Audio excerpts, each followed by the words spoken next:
So good evening and welcome to our first event in this semester's GCSC Keynote Lecture Series. My name is Jens Kugele and I'm Head of Research Coordination and a member of the Executive Board here at our center, GCSC. And I'm looking forward to our event tonight that will allow us to learn about the work of our guest, the esteemed Eastern European Studies scholar, Professor Stephen Seegel, and to discuss with him questions of digital archiving, archive responsibility, literacy against malignant disinformation, and also questions of positionality between scholarship and activism. As most of you know, our traditional Keynote Lecture Series here at our center offers a prominent platform for established scholars from Germany and abroad. And over the course of the semester, this series provides an opportunity to get acquainted with interdisciplinary perspectives on the study of culture and to engage in an exchange with experts in their fields.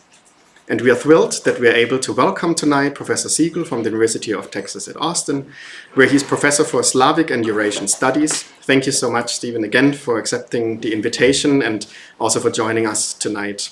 I would like to mention that Stephen Seegel just received and has been awarded the prestigious Vega Medal of 2024 by the Swedish Society of Anthropology and Geography for his scientific contributions to human geography, and he has received the medal from the King of Sweden just 3 days ago on Monday. Please join me in congratulating Stephen Seegel for this wonderful recognition of his work.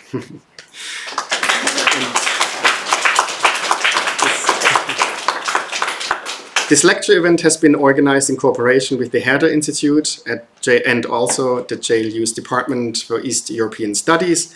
And I'm glad to have with me two colleagues here tonight who represent these academic fields and who both have been also continuously engaged in the GCSC as scholars, associates, principal investigators for years.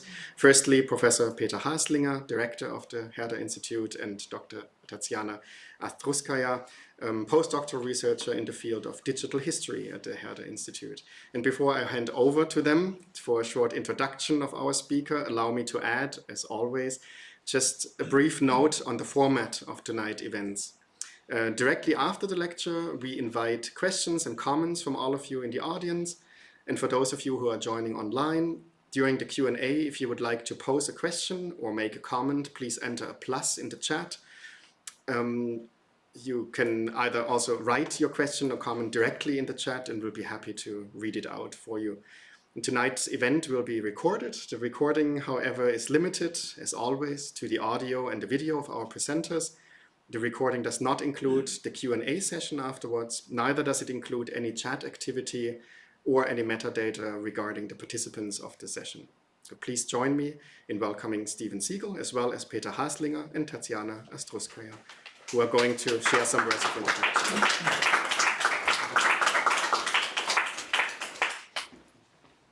Yeah, hello and welcome also from my side. I'm kind of in a triple capacity here, GCSC Eastern European History at the University of Gießen and the Gießen Center for Eastern European Studies and the Herder Institute as co-organizers of an event that is not only very timely because of the medal that has been awarded just a few days ago, but also due to the work and also the academic kind of profile and engagement that Stephen Seegel is standing for. And we will hear more about it.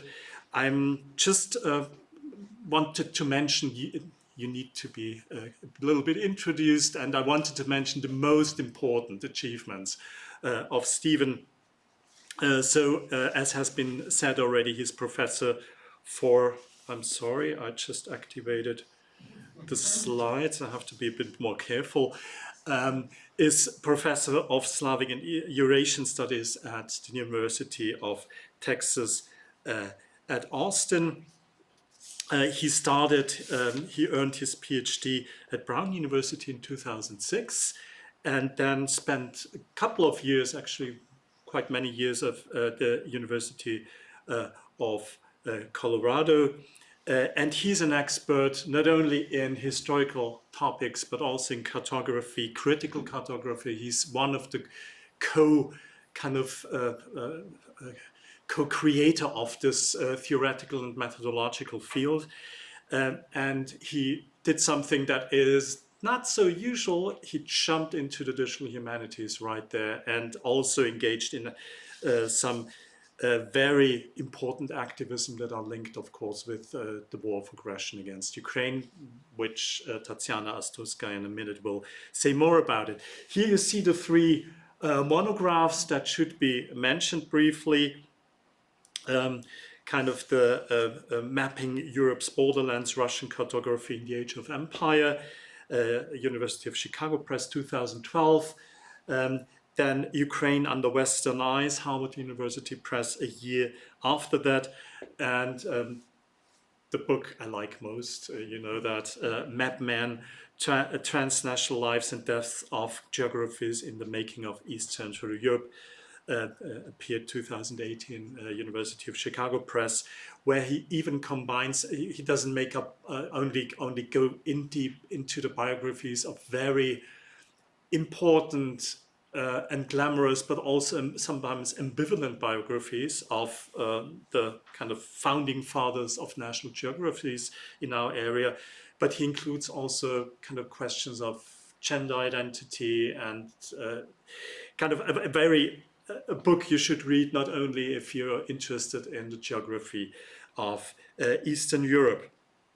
And he became active also in the field of documentation and digital archiving with the US Holocaust Memorial Museum in the realm of the Encyclopedia of Camps and Ghettos. And what we will hear today is linked to an initiative that you will hear more about it. So I'm not the right person to elaborate on that. He's the founder and daily operator of the February 24th archive. And as you can tell from the title and the date it contains, he is one of the really outstanding activists that want us not to forget the atrocities, war crimes, and destructions that are just happening in Ukraine. Okay, so map sensory overload, digital archive responsibility, and Russia's war against Ukraine. And I hand over to Tatsiana Astrouskaya for mentioning more on the activist side. So you are also an interesting figure, actually, to kind of a border person between research, theory making, and activism. And just a last remark, so this is also part of the colloquium of East European history that we have here at Gießen. If you're interested in the program, I have some prints here. Please address me if you're interested in that. But before we hear more about your project, some words from Tatsiana. Thank you very much.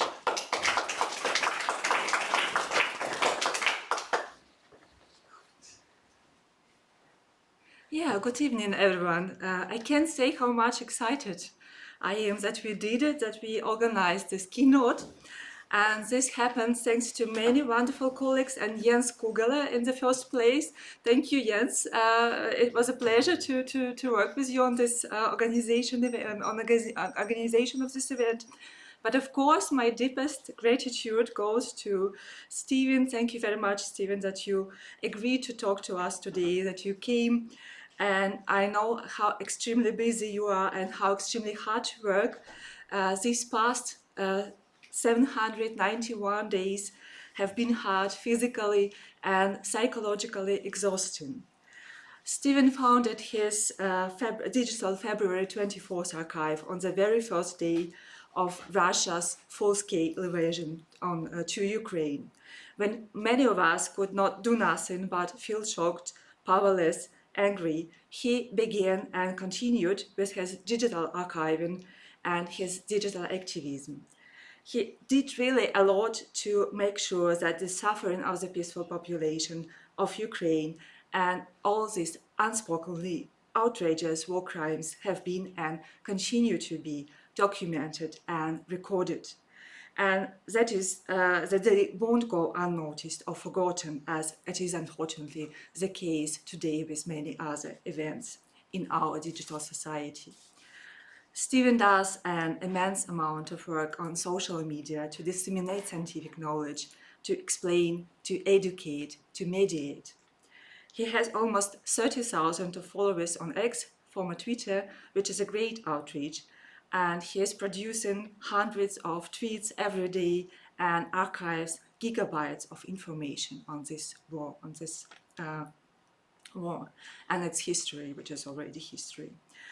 We live through times when disinformation and propaganda floods is just immense, and they are coming from all sides, so sometimes it is extremely difficult to distinguish between truth and lies. Therefore, our society is in desperate need of intellectuals, and we talked also with our students here at the University of Gießen not once about this. We are in desperate need of intellectuals who do the hard work of openly opposing lies, of going public, of taking courage and responsibility, and I should say risk, of being political. And so we are really lucky to have you here today, Stephen. Welcome.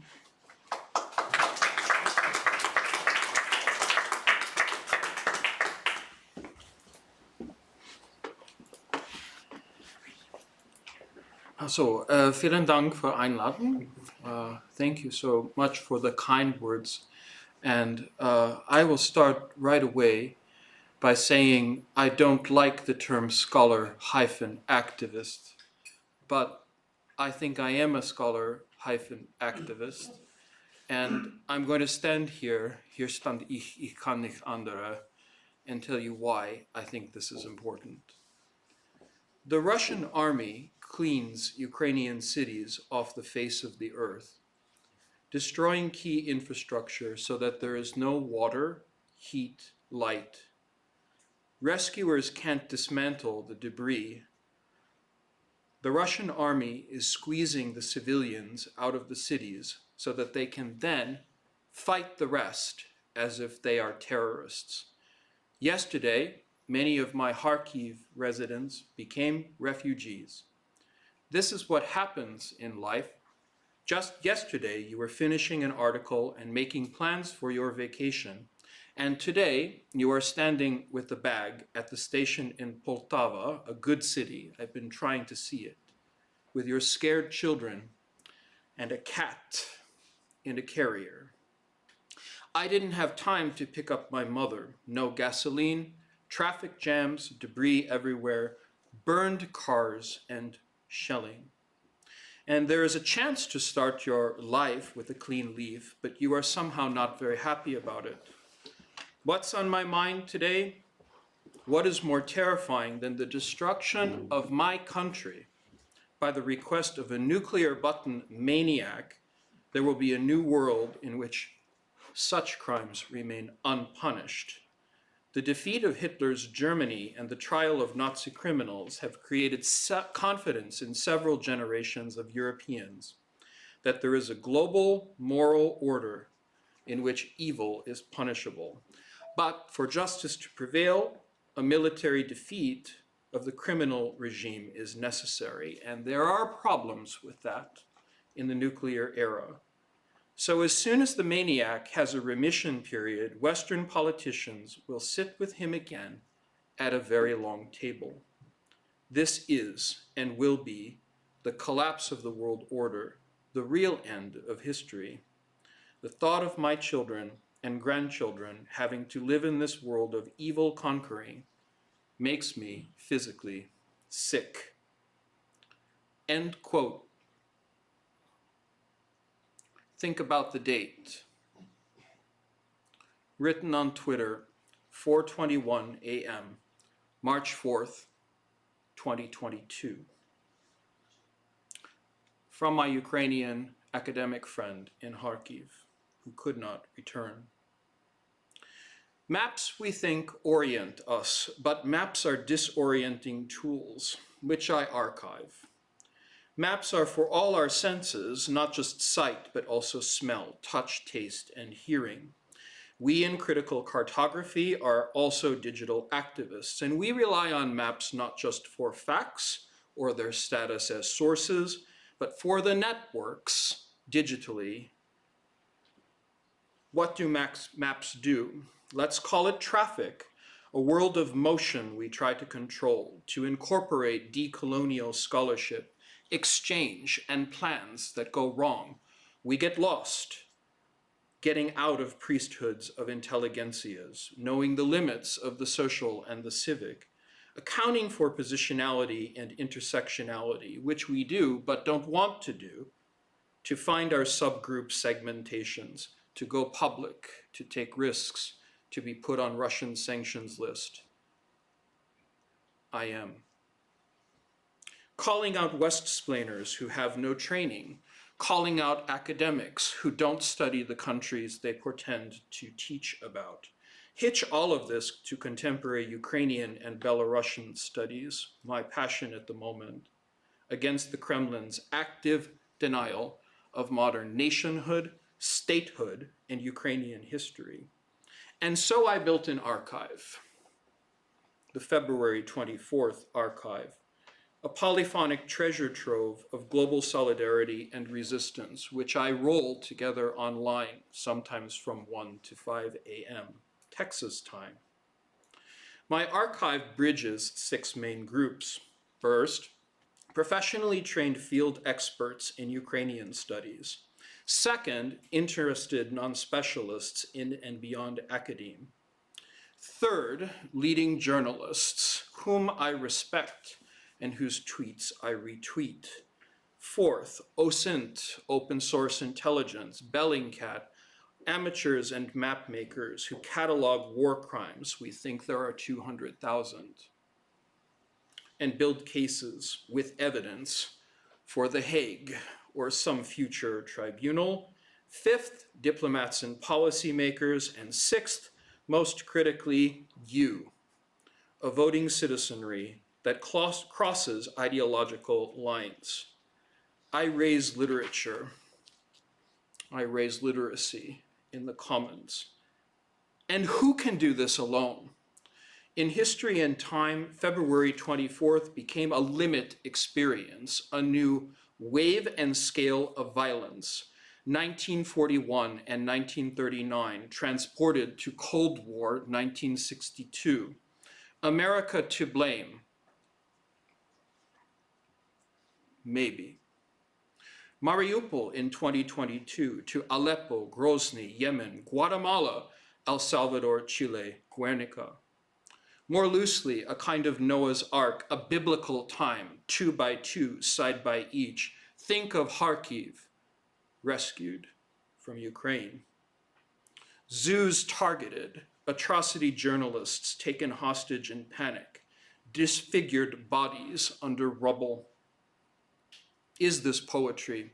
Targeted schools, distant geopoliticians from DC, tankies we love to hate, more great power, man pomposity, power-flattering siloviki from Moscow, future denizens of The Hague, oligarchs, yachts and jets, children in hospitals, future Ukrainian painters denied a future, sliders down metros, blocked trains, NATO aid, nuclear blackmail, wasted taxes, tractors, jokes, blood-soaked memes, despair, voters and survivors, scraps of donated Nazi Metal Z junk, near nuclear disaster, radiation, sunflowers, maps, grain, more maps, water, soil.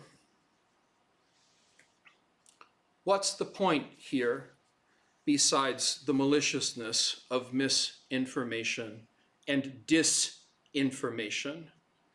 I try in my archive to see the bankruptcy of Kremlin history, the narratives that change channels 8, 10, 24 times a day in cycles and influence networks. Politicians bought to tell stories. How do we tell which maps to use? Maps are multisensory and two-dimensional and sensual, living and breathing archival records. We might think of our maps simplistically as top-heavy tools of dominance, privilege, and control, while telling half a biographical story. For those mindful of lost states and hearts of darkness, what happens when we reverse time back into the 19th century and see every place colored in? Schools, libraries, archives, and universities hit by missiles, placed under occupations, looted and destroyed. The viciousness of human suffering. Why is it that we study states that destroy states and nations that destroyed nations? Looking at their territorial claims, we recapture executed geographers. And we look back to projects that may have succeeded for a moment in time. Not the Frankfurt School here for the project of enlightenment, but writing about Ukraine and seeing how an internal and external West, including Russia, still objectifies a country of 44 million people, minus 8.1 internally and externally displaced. To everything there is a season, like for tractors to haul fascist tanks out of grain fields, and call in sappers to demine Ukrainian territory. In the course of war crimes, call it the project of enlightenment, when global far-rightists abetted by leftists insist on politicizing grievances, the fact here is, in our result of map study, online digital activism, the fact is populations in 2022, 23, and 24 will still be cracked, packed, deceived, and further gerrymandered.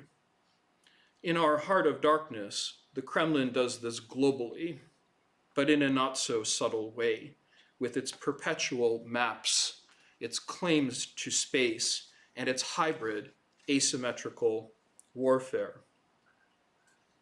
We have limits and boundaries, and territories which are occupied lands moved around like jigsaw puzzles, in which categories become unit categories, reducing 3 dimensions to 2. If we look at such maps, we can chronicle a future. The use of census map museum, the project of modernity, doesn't entirely explain why all territories get colored in, of imagined red lines and delusional dictators, of ways to sort entire language groups, and to enhance the pink of old British imperial dominions. Colonialism not denied, denials of modern Ukraine, cartographic abuse in objectifications imposed by others.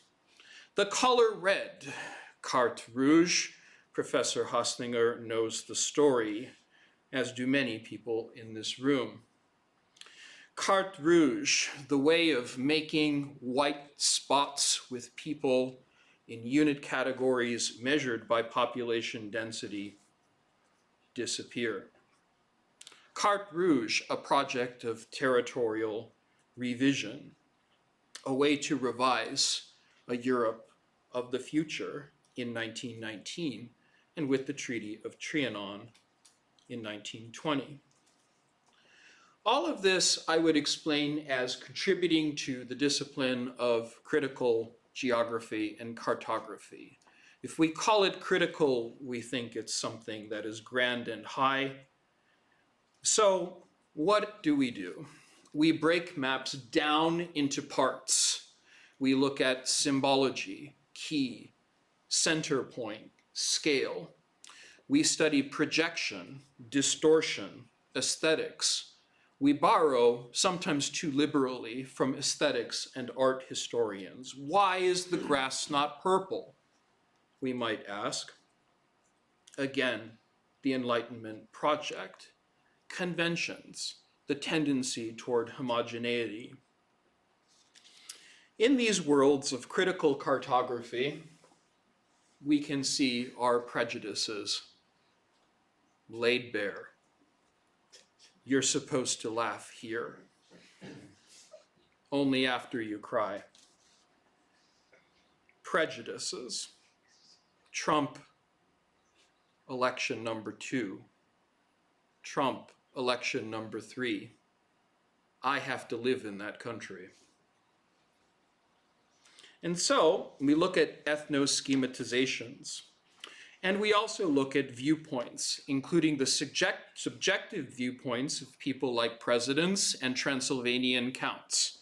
From Trump to Teleki, the subjective use of places that are fictional, imaginary, not explored. Why doesn't Trump go to Ukraine? He might find facts to change his mind.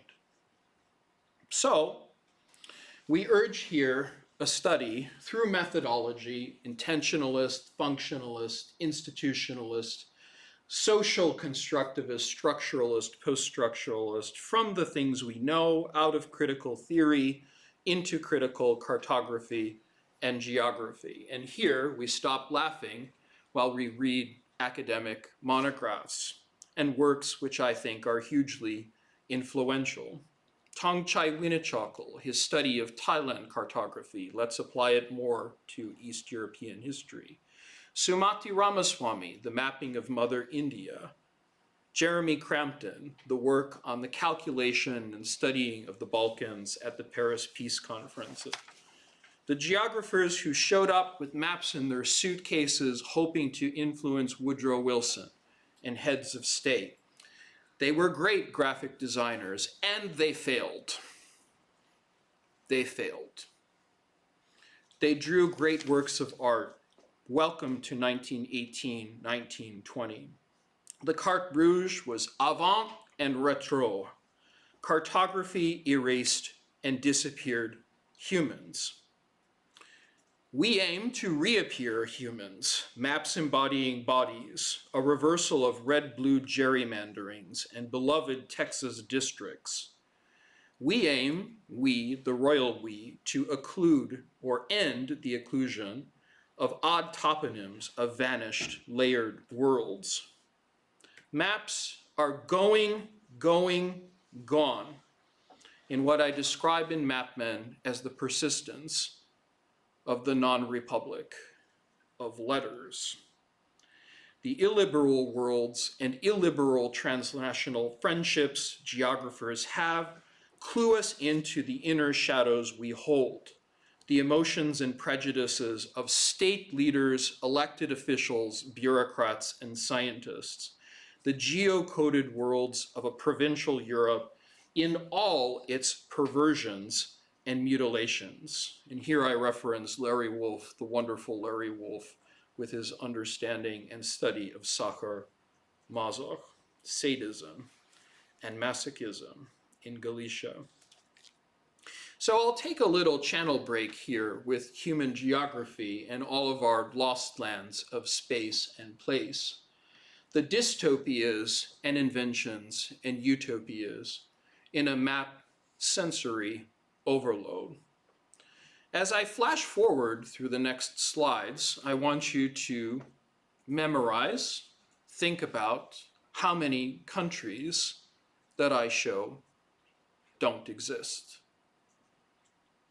Inventions of kingdoms, the wonderful work of the poet Miron Białaszewski, kingdoms of insignificance. Eastern Europe's, and Dr. Astrouskaya has an essay in this, if I can quickly plug it, East Europe Unmapped. The study of disorientation on location is the Ukrainian modernist writer writing in 1999, this is a modernist period, Yuri Andrukhovich, writes about. The carnivals of dystopian places, the nowheres of Sir Thomas More, the nowheres of fictional writers who include maps in their works. Think about how many times you've seen maps, actually maps, in works of fiction. The invention of Sarmatia and Pannonia, the invention of other worlds, Sholem Aleichem, who believes or who belongs to East European literary and complete traditions, writing in Yiddish, Ruritania of Anthony Hope, pulp work that no one reads. Cravonia, The Kingdom of Cows. Bad novels by Winston Churchill. In fact, terrible novels by Winston Churchill.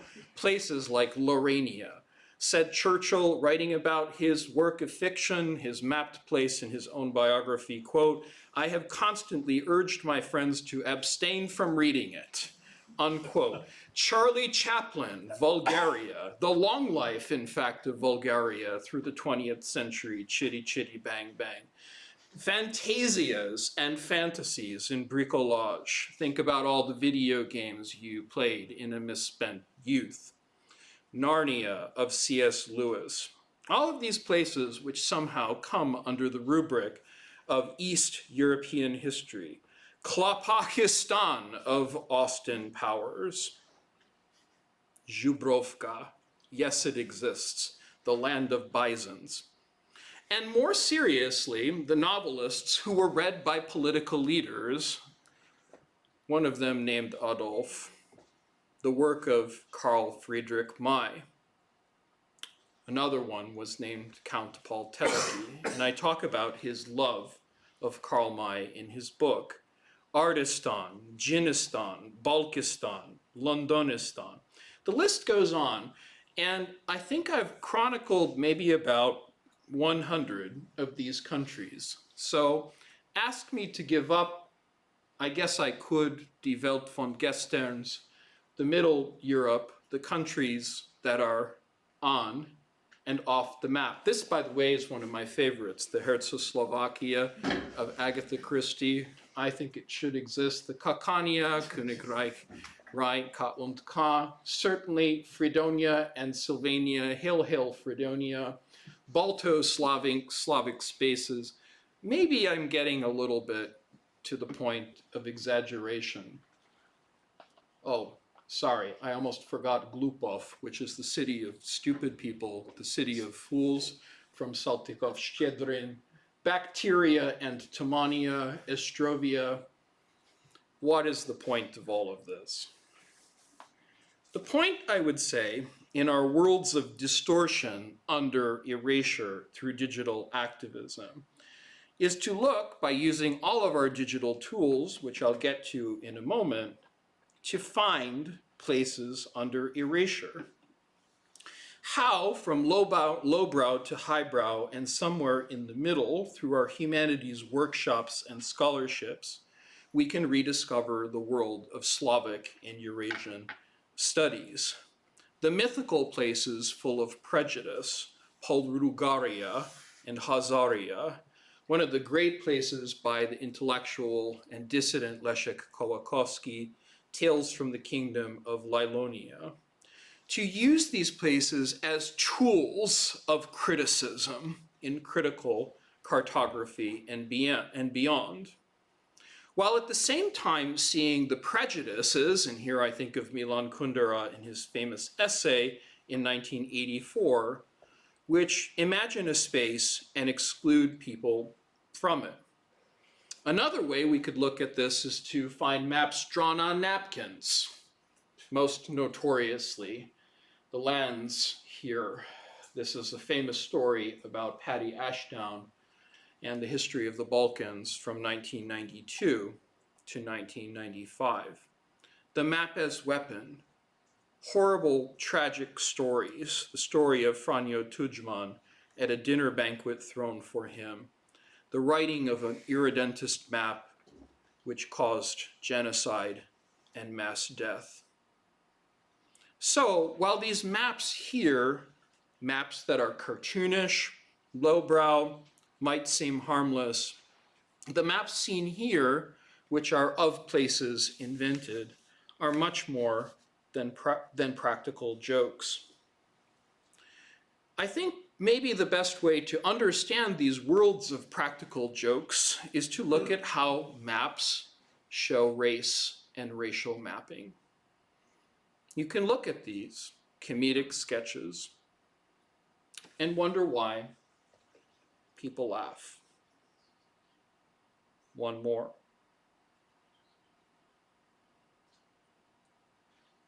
One more. one more.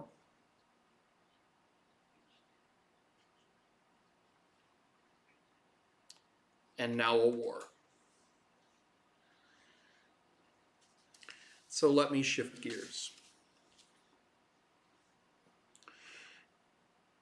If we talk about the history of cartography and digital activism, one of the great questions is how race, racism, ethnicity, nationality, such categories earn a place, both affirming the existence of territorial empires and denying the existence of territorial populations.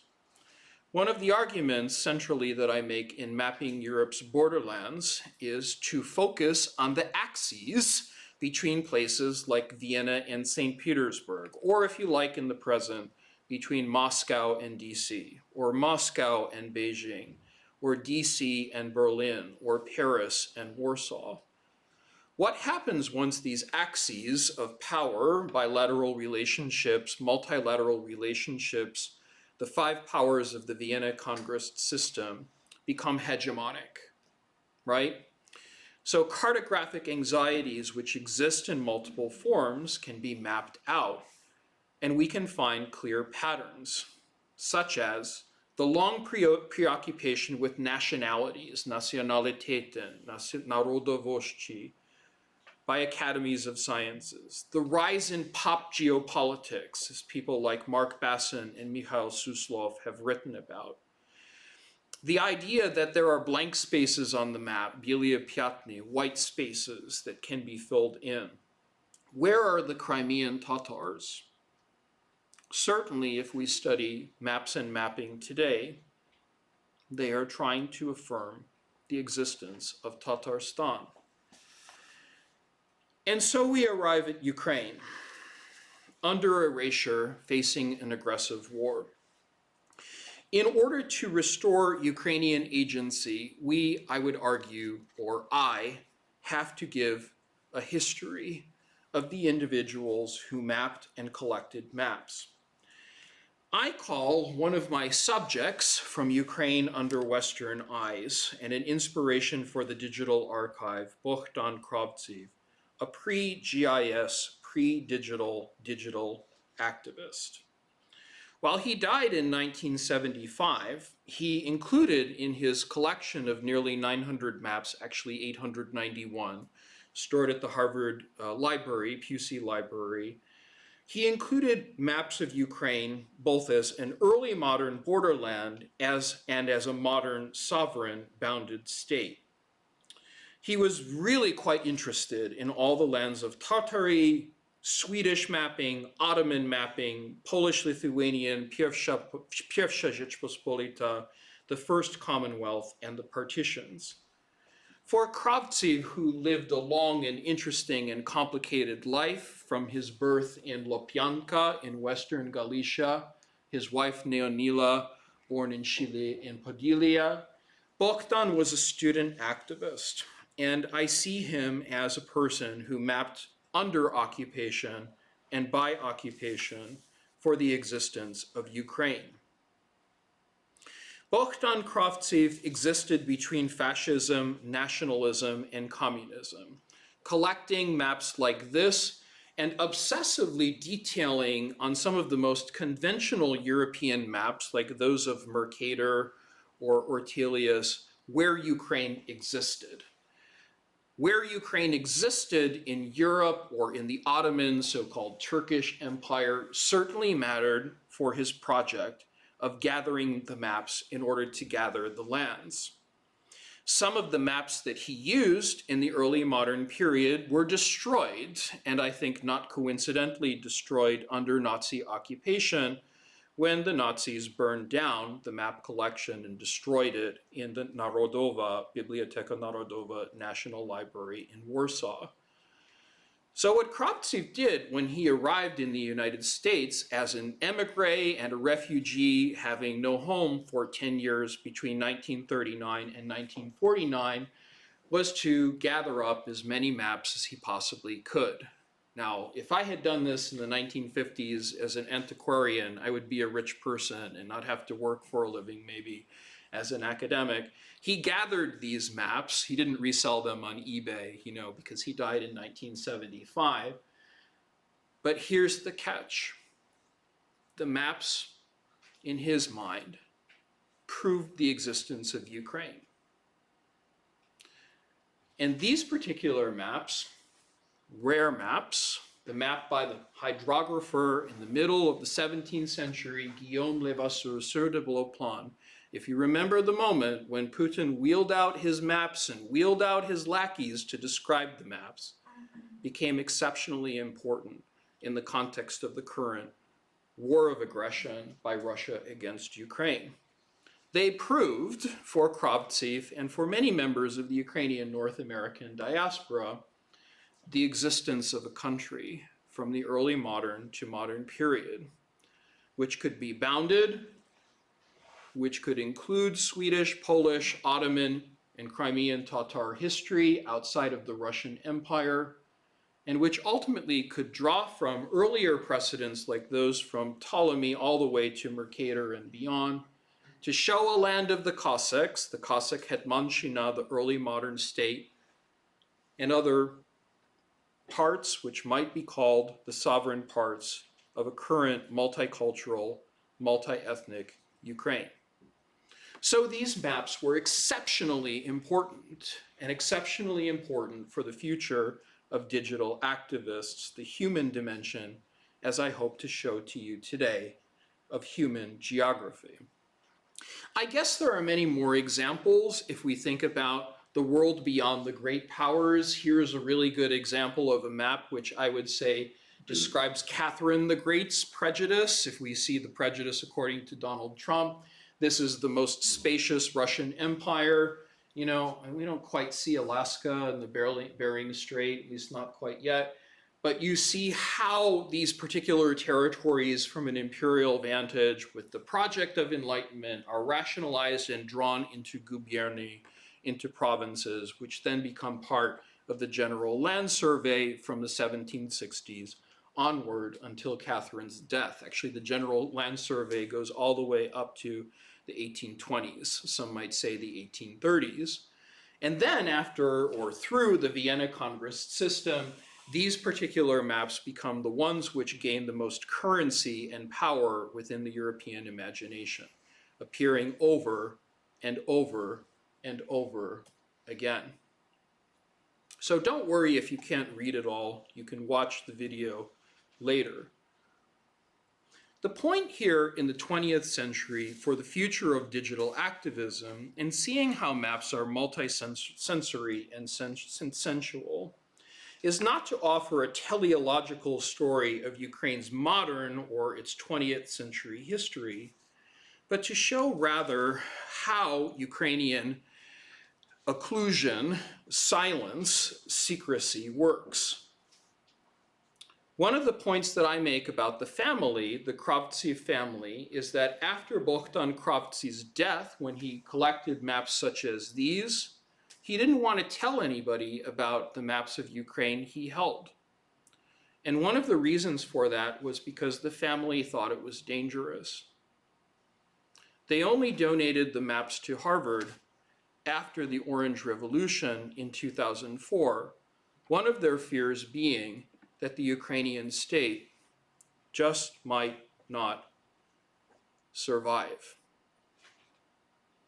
So the collection gets donated, 2005, 2006. It is the largest collection of Ukrainian maps in North America. The maps such as these are obviously propaganda, right? So to make apologies and to say that this is not propaganda, I think certainly these are forms of graphic design, but these are also maps that are arguments after World War I for Ukrainian sovereignty and self-determination outside of the orbit of the First International and certainly outside of the orbit of Moscow. What was interesting for Ukrainian geographers and cartographers, those like Stepan Rudnitsky, who were arrested as he was in 1933 and executed as he was in 1937, were that these maps were, in fact, dangerous. The maps called attention to Ukraine's diaspora, history, and demography, and promoted the establishment of distinctive Ukrainian political borders, not just cultural cartography and language, but the existence of a state blending science and propaganda, stressing a population, in this case, in this map, of 45.5 million Ukrainians. So to jump forward to all of this, Ukrainian maps are examples through the 20th century of the obsession over geography and cartography. When I studied, and actually I presented about this together with Karl Schlögl in 2016 in Berlin, these maps, which were obviously not practical jokes, but maps that preceded the territory and preceded the Crimea annexation, the people in the audience had very many questions to ask. How could this be?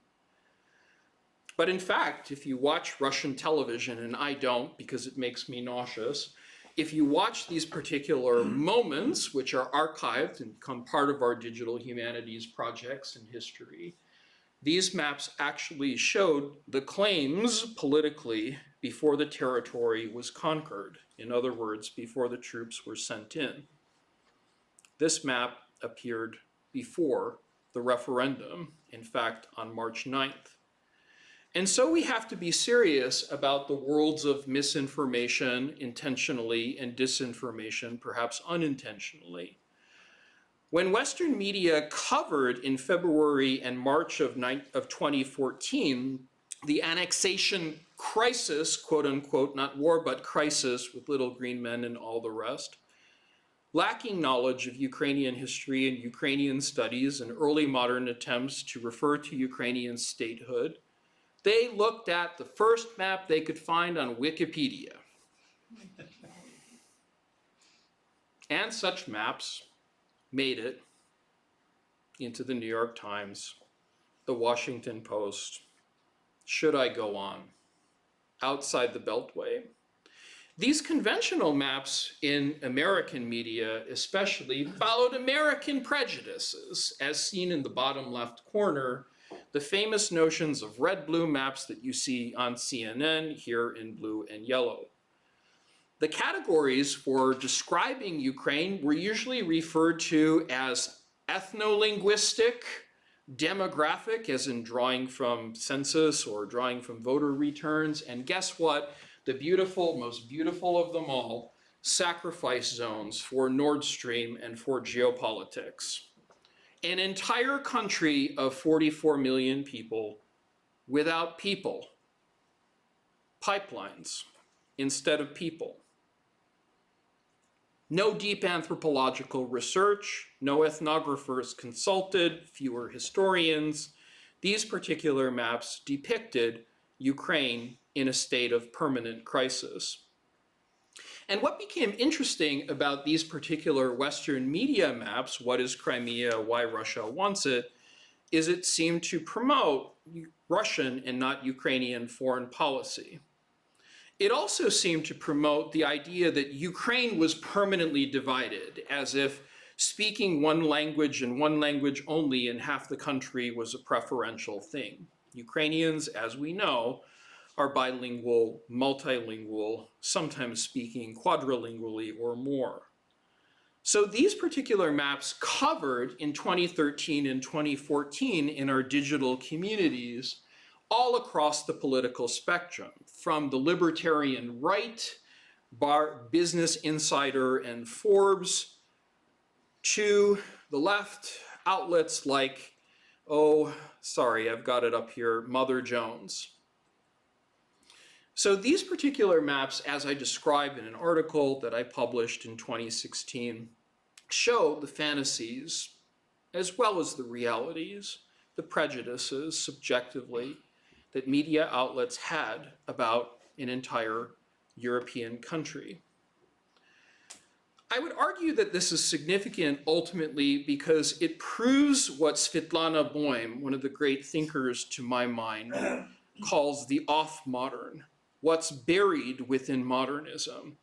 the methodology and the aesthetics, the subjectivities that are there against the claims of conventional objective social and natural sciences. Not to deny that you can pursue objective science, right?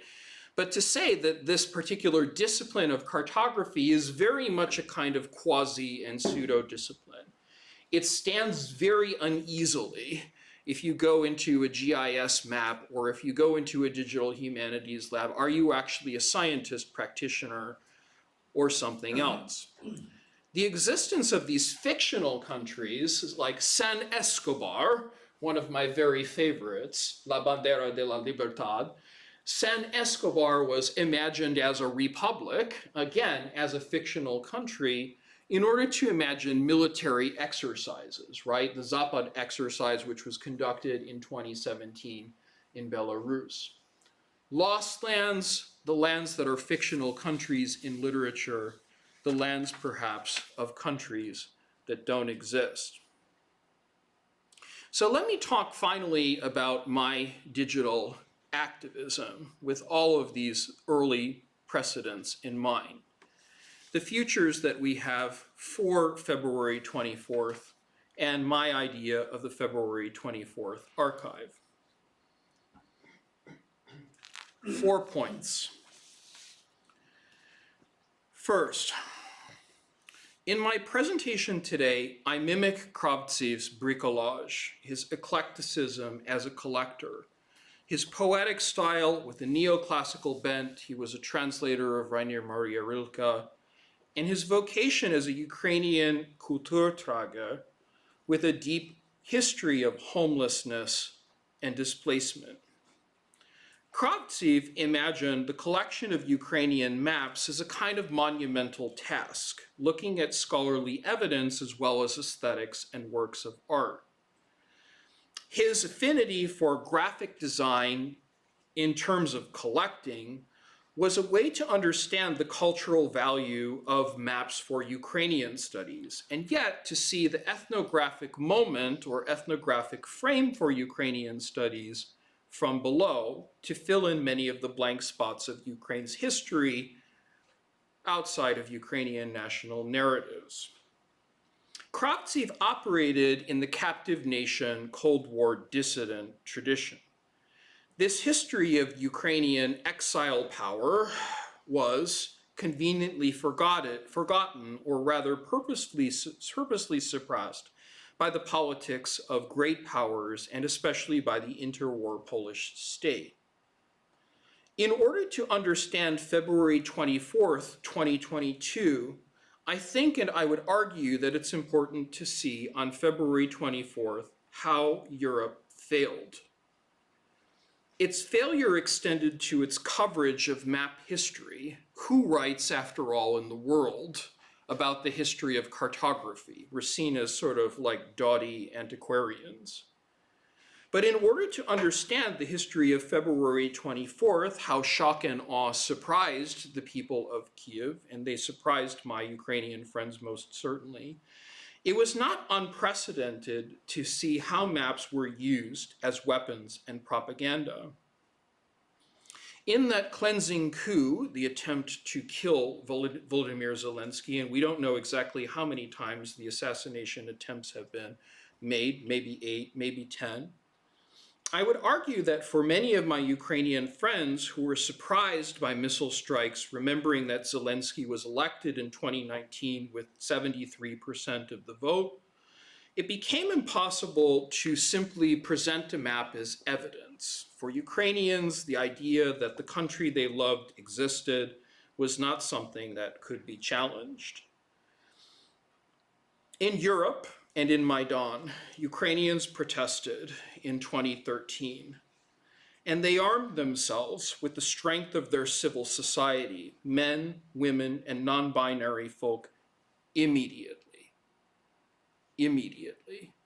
after the invasion.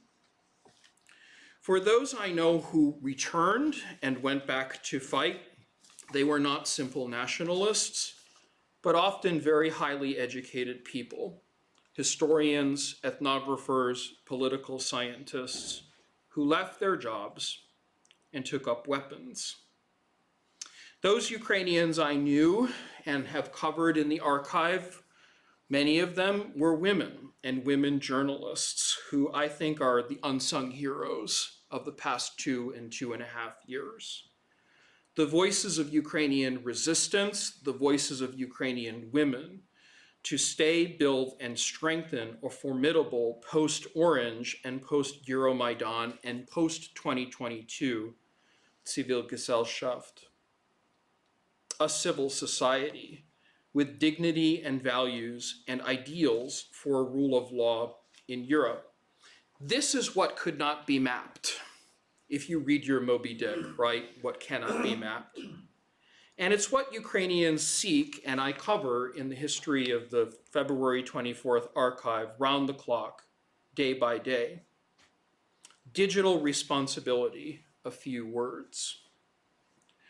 I do think it's essential to emphasize the tools we are able to use, data analytics, the coverage of disinformation, as much as the pain of Ukrainians.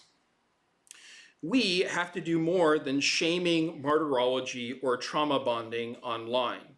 I can't dismiss the portentous shame of Muscovites. Inaction, I ask about inaction, why people don't protest when they should be throwing Molotov cocktails, or else, at the very least, picking up signs and risking prison. Why don't they do that? A Trump second term, Americans won't put their bodies on the streets.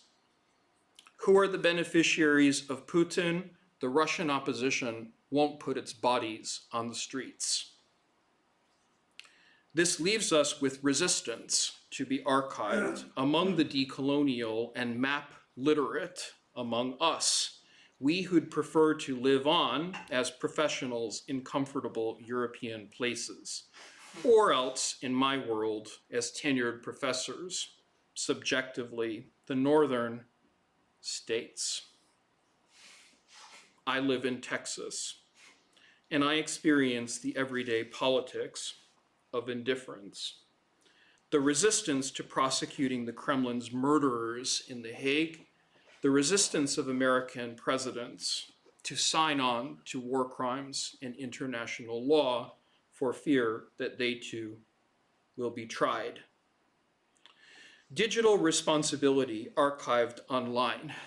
Our digital global disinformation lab at the University of Texas at Austin, we now have about 6 full-time faculty working within it, including myself and over 100 students. Looking at geolocations, studying the nature of accounts. I follow somewhere around 7,000 accounts. Most of them are in my head. I look to master algorithms, and I seek out professional experts in my hope that people are not morally indifferent. And finally, map sensory overload. I believe, and I argue as an activist, that we will have to find the legal means to arrest Putin. Arrest. Evidence of criminality and murderous moral rot applied to collaborators, let's even call it evil, is overwhelming. We still have to find the ways in order to litigate punishment. Incumbent oligarchs defend their levers of power, tie everything up in court, and sometimes harass and kill us. The Hague, as I've archived, is still waiting for the Solovyovs, Zakharovas, and Skabeevas of the world, waiting for the button pushers and inciters of genocide, as we continue to study and chronologize the kidnappers of children in 2022 and 2023. I recently had a showing of the film Uprooted, which I'd recommend along with 20 Days in Mariupol. On my optimistic days and my strange American ways, I think there can be a Nuremberg too, and then I think no one will support it, even as Congress is signing off, finally, with 101 changed votes on aid for Ukrainian military assistance. See the cases of Slobodan Milosevic and Radovan Karadzic if you think Assad and Putin should be next. Map sensory overload. Facing extinction and occupation, and now the tasks of deoccupation, I think that Ukrainian mappers, from Kravtsev backwards to forwards, with Mikhailo Hrushevsky and Stepan Rudnitsky, deserve a voice. They and their allies pre-digitally and digitally in the world of journalism have proven their worth. No pasaran. Sebuda Ukraina, everything will be Ukraine, has succeeded where the rest of us as Westerners have tragically failed, or else have gone back into our cocoons despite our knowledge of sovereignty, voting rights, fair and transparent elections, belief in democracy, and basic rule of law. The Americans have become weapons smugglers. Victory to all. The right to military defense and security in which the victims of war crimes can name their aggressors without fear. In this history of cartography, to conclude, all empires and regimes will get defeated. Cases for compensation will be heard in courts yet to be determined. Make Russia pay, hashtag. Assets seized from Russian banks and businesses, will they go to Ukrainians? All easier said than done. Ukrainians finally must be given the weapons to win for there to be a normal country, a liberty and justice and rule of law over populism and populist fear. Future activists, I hope, will learn from the tracking of 7,300 accounts that I have, as from Ukrainians and other archives like those I recommend at the Center for Urban History, the Telegram archive run by Taras Nazaryuk and Natalia Atryshenko, and many, many other archives, including the Documenting Ukraine project from the Institute for Wissenschaft von Menschen, the Institute for the Study of Historical Sciences in Vienna. The activists who are here will have to know what Ukrainians have done behind the scenes and through an escalated 10-year war. To let history judge, we need now to decide about whom to prosecute and how to prosecute them, whether to retreat or collaborate, and how, in our real lives, to be silent or resist.